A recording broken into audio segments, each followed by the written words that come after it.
Hi. This video is all about diaphragm breathing. And we call it diaphragm breathing because your diaphragm is your major muscle for respiration and stabilization. And I just want you to get comfortable because we're going to practice some things together. So, your diaphragm, I'm going to stand up here, lies about at the level of a sports bra strap line. So take the base of your palms, line them up right under your armpits, and then let your fingers just kind of naturally fall. That's about the level of your diaphragm. And your diaphragm is this dome-shaped muscle that's right up under the rib cage. Our diaphragm and our pelvic floor, see this guy down here, or this lady, they work synergistically or in harmony together when we're breathing and then stabilizing. And so our diaphragm and our pelvic floor, like so, kind of move together. So when we inhale, our diaphragm and our pelvic floor naturally lower together, just like an elevator. As we exhale on this diaphragm breath, everything naturally returns back to neutral. There's no sucking in, there's no pulling your belly button to your spine, there's none of that. This is how we as humans are designed to breathe, diaphragm breathing. So we always like to teach this in a neutral spine position. So what I mean by that is your rib cage and your pelvis are stacked on top of each other. If your belly button was a flashlight, you want it pointing straight out in that neutral position. So you might want to play with the tilt of your pelvis. If you have a belt buckle, you might want to bring it up. Maybe you got a little rib flare going on. That happens in postpartum. Think about bringing your rib cage down. But now we got rib cage and pelvis stacked on top of each other. That's where we're going to practice diaphragm breathing. So what I want you to do, zip your lips, and you're going to inhale and exhale through your nose. You're going to inhale and everything's naturally going to lower and expand. We're going to expand 360 degrees around. So let's try a few together. Settle in, neutral spine, rib cage stacked on top of your pelvis. And then what I want you to do, we're going to breathe in together. So big inhale through your nose. Feel the expansion of your rib cage and even in your back. And then exhale through your nose.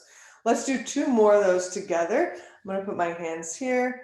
I'm going to actually be quiet and you can just watch me.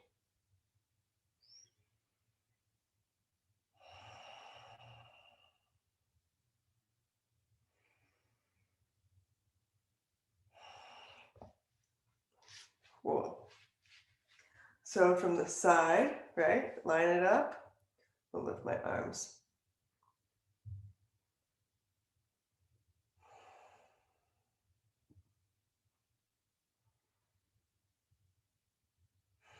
Notice I'm breathing back here too. See if I can show you from the back. Line it up.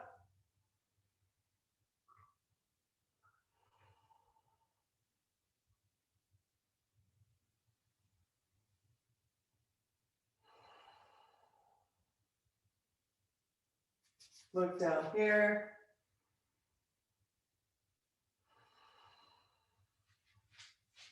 Cool. So that's a diaphragm breath. That is what we start first with postpartum. This is what we kind of do to set the tone. We let our nervous system know it's safe, starting to train today, but it's in through your nose, out through your nose, and you're literally exploring the range of motion of this cylinder, this core cylinder. The core is everything. It is your whole axial skeleton here. It's not just your rectus abdominis or your transverse abdominis. It's your entire situation you got going on here. And at BIRTHFIT, we like to say that a core, a strong and dynamic core, needs two things.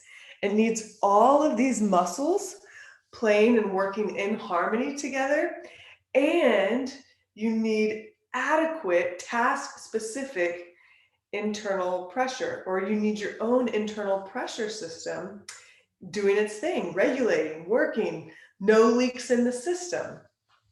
So the next thing would be a stability breath. We call it a stability breath because task-specific intra-abdominal pressure is a mouthful. And stability breath is what you're going to do to brace and lift something, or if somebody was going to come and punch you in the belly or the side, you would be set up. You would stabilize all of this. So on a stability breath, diaphragm, pelvic floor, the inhale is the same. You inhale, everything lowers and everything expands 360 degrees. Now, everything is lowered and expanded. On the exhale, our pelvic floor, all these muscles are going to meet the resistance that's been created with this internal pressure system. We're going to try to maintain that expansion we created. We're going to try to maintain that eccentric contraction of the pelvic floor. So I'm going to do one breath, one diaphragm breath, and then one stability breath. Put my hands here.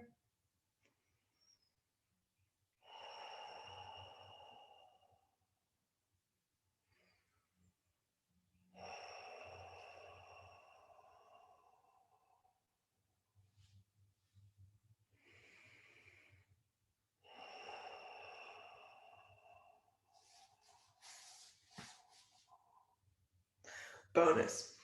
So I'm going to show you from the back too.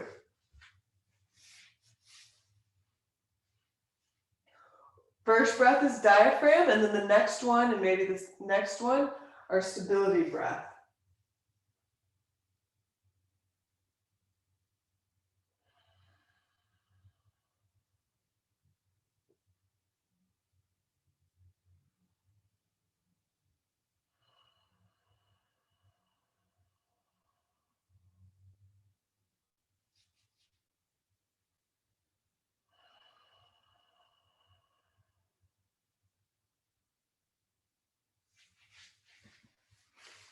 Okay, so stability breath. First, you have to have kind of a familiar pattern or be acquainted with the diaphragm breath. Here's another little visual I like. Pelvic floor. Oops, we lost the sacrum. All right, there. This is your canister, and then we have the diaphragm. So as we inhale, everything's going to lower.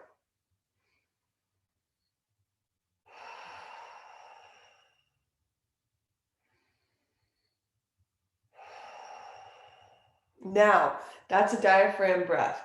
On the stability breath, everything, you want to try to maintain that expansion that you gained. And so we're going to lower the same way.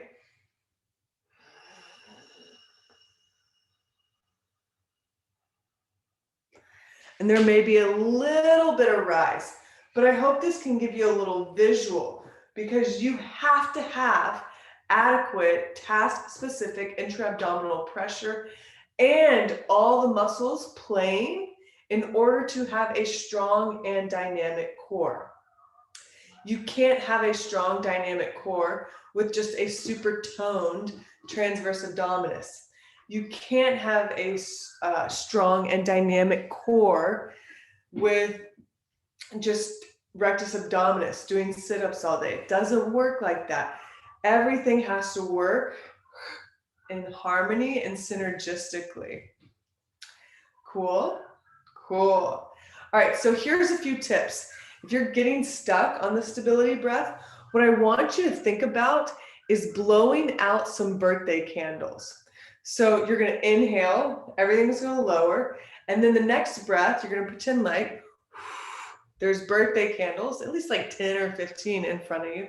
So with a little force. So it's going to look something like this.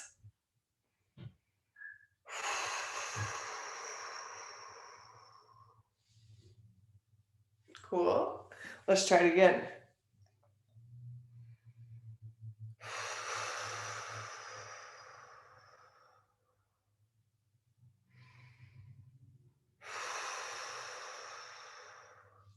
You'll start to see muscles on the side, like your internal and external obliques, start to really play the game.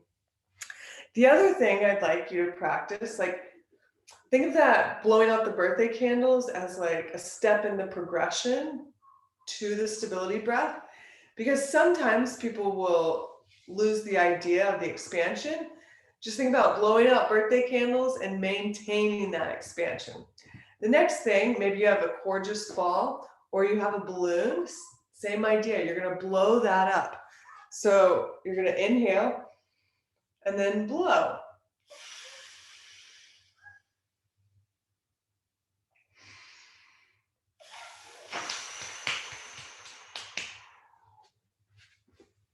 And ideally, that starts to allow you to engage those obliques, even some transverse abdominis, lumbar spine erectors, kind of this whole situation you got going on there. So a BIRTHFIT core is one that is strong and dynamic. You got to start with a diaphragm breath. So practice diaphragm breathing, either lying flat on your back with your knees bent, or seated, maybe even up against a wall. You definitely don't have to be kneeling or freestanding like I am right now. Give yourself support. Once you got that down, then you're starting to stabilize. Then you're stabilizing throughout movement. Use the diaphragm breath in poses, stabilize through movement. Let us know if you have any questions.